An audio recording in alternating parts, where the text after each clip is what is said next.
He disappeared into Rome, long before Rome realized it had invited its own executioner inside its walls. In the year 9A, 20,000 soldiers from the most powerful military force in the ancient world marched into a forest and never came back. There was no surrender, no negotiation, no final message sent back to the capital. Only silence, a silence so absolute that even Rome, an empire obsessed with record-keeping, struggled to explain what had happened.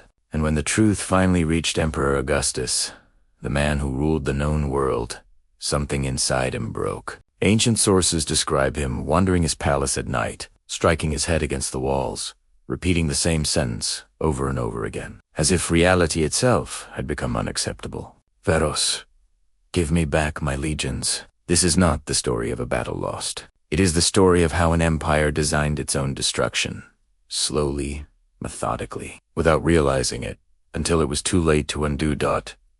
At the height of its power, Rome did not understand the concept of defeat. Its legions had crushed civilizations across 3 continents, imposing order through discipline so precise it bordered on mechanical. Soldiers moved as one, shields locking into formations that turned flesh into something closer to iron. The testudo formation alone had made Roman infantry nearly untouchable in open combat, a living wall that absorbed chaos and returned it with calculated violence. To the Roman mind, war had been solved. Victory was no longer a question of possibility, but of time. And it was with that certainty that 3 legions 17, 18, and 19 marched deep into Germania under the command of Publius Quinctilius Varus. Their mission was routine, almost administrative. Collect tribute, reinforce authority.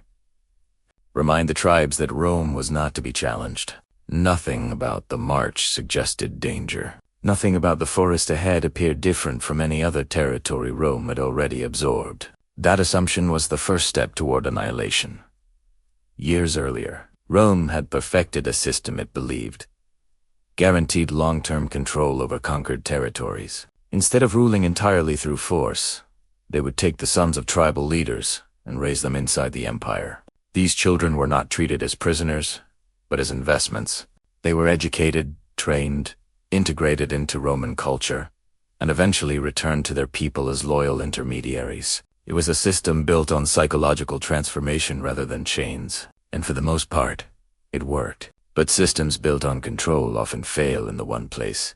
They cannot see the mind of the person being controlled. One of those children was a Germanic prince named Arminius. He arrived in Rome, young enough to be shaped, intelligent enough to learn everything, and patient enough to wait. He mastered Latin, studied Roman military doctrine, rose through the ranks, and eventually commanded troops under the Roman banner. To Rome, he was the perfect success story, proof that even a barbarian could be remade into something civilized. But what Rome never considered was that Arminius was not becoming Roman.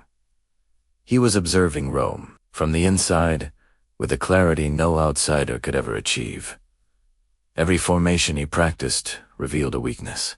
Every command structure exposed a vulnerability. Every assumption Rome made about its own superiority became data. Arminius did not resist Rome openly because open resistance would have failed. Instead, he adapted, absorbed, and waited. By the time he stood beside Roman officers as an equal, he understood their system better than they did themselves. And more importantly, he understood something they did not: the limits of that system. Rome believed its power was universal, that its methods could dominate any terrain, any enemy, any situation. Arminius knew that belief was an illusion, and he knew exactly where to break it.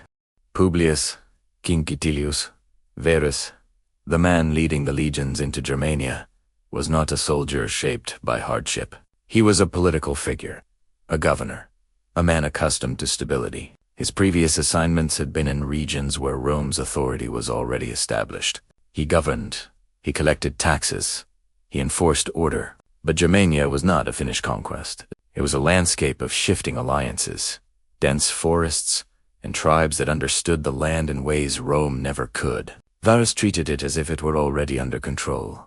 Reports of unrest were dismissed. Warnings from experienced officers were ignored. The idea that scattered tribes could coordinate an effective resistance against Rome was not just unlikely in his mind, it was impossible. And that certainty, more than any weapon, ensured what would follow.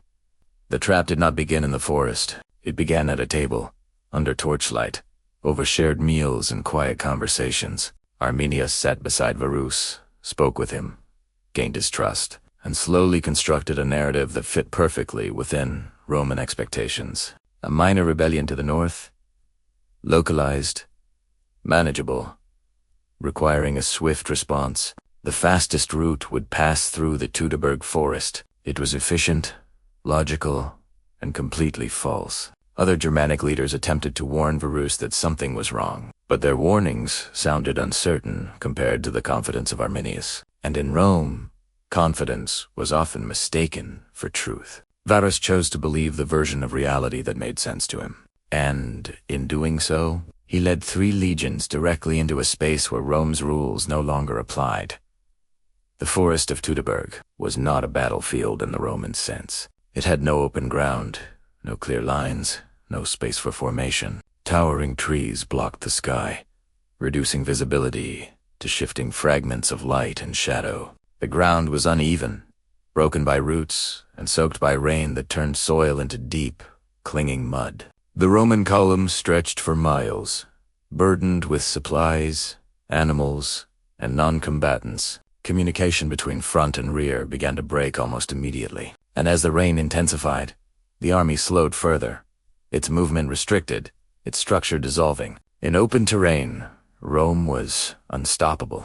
In this environment, it was vulnerable in ways it had never experienced before. The attack began without warning. No war cry, no visible charge, just the sudden sound of something cutting through the air, followed by impact. Then, another. Projectiles emerged from the forest with terrifying precision. The first casualties were the scouts, then the officers attempting to organize resistance. The Romans tried to respond as they always had, attempting to form defensive positions, to regain structure. But the terrain made coordination impossible. The mud prevented stable footing. The trees blocked alignment. The testudo formation, the very symbol of Roman invincibility, could not be executed. And without it, the soldiers were no longer part of an unstoppable system. They were individuals, isolated, reacting rather than controlling. For the first time in decades, a Roman legion was not fighting a battle. It was being dismantled. What followed was not a single clash, but a prolonged process of destruction. Arminius did not seek a decisive engagement. He sought exhaustion. Germanic warriors attacked in short, controlled bursts, emerging from the forest, striking, and disappearing before the Romans could respond. This pattern repeated endlessly. Hours turned into days. The Romans were denied rest, denied sleep, denied the ability to regroup. Their supplies dwindled. Their water sources became contaminated. The physical weight of their armor, combined with cold, mud, and constant tension, began to break them down. Discipline, the foundation of Roman strength, requires stability, and stability no longer existed. By the 3rd day, the situation had become irreversible. The rear of the army had been destroyed. The front was blocked. The center was surrounded. There were no options left, no strategies remaining to deploy. Varus understood this with brutal clarity. For a Roman general, capture was considered worse than death. And so, faced with a reality he could not control, he chose the only ending he believed preserved his honor. He took his own life. The commander of 3 legions, the representative of Rome's authority, died not in triumph, but in isolation, in a forest that had reduced the most powerful army in the world to silence. When the battle ended, the forest remained, but Rome did not. 20,000 men had vanished. The legions 17, 18, and 19 ceased to exist, and what Arminius did next ensured that this would not simply be remembered as a defeat. It would become something far more disturbing. The battlefield was not abandoned. It was transformed. The dead were arranged, their remains organized with intention. Structures were built. Ritual spaces established. The forest became a message, a statement carved into the landscape itself. Years later, when Roman forces returned, they did not find chaos. They found design. Ancient accounts describe what they saw with unusual restraint, as if language itself struggled to capture it. Bones placed deliberately, altars still in use, and most strikingly, skulls fixed into tree trunks at eye level, not as warnings, but as permanent displays. The forest had become a monument to Rome's vulnerability. Even the most experienced soldiers were shaken, not by the violence itself, but by the realization that this had been planned, executed, and preserved with purpose. The consequences extended far beyond the battlefield. Rome never fully conquered Germania. The Rhine became a permanent boundary, not because Rome lacked strength, but because Teutoburg revealed a limit it could not overcome. There were environments, strategies, and enemies that did not conform to Roman expectations. And in those conditions, the system failed. The empire that had expanded relentlessly for centuries stopped. And at the center of it all was a single figure. A man raised by Rome, trained by Rome, trusted by Rome. Arminius did not defeat Rome with greater numbers or superior weapons. He defeated it with understanding. Because the most dangerous enemy is not the one outside your walls. It is the one you teach how to break them.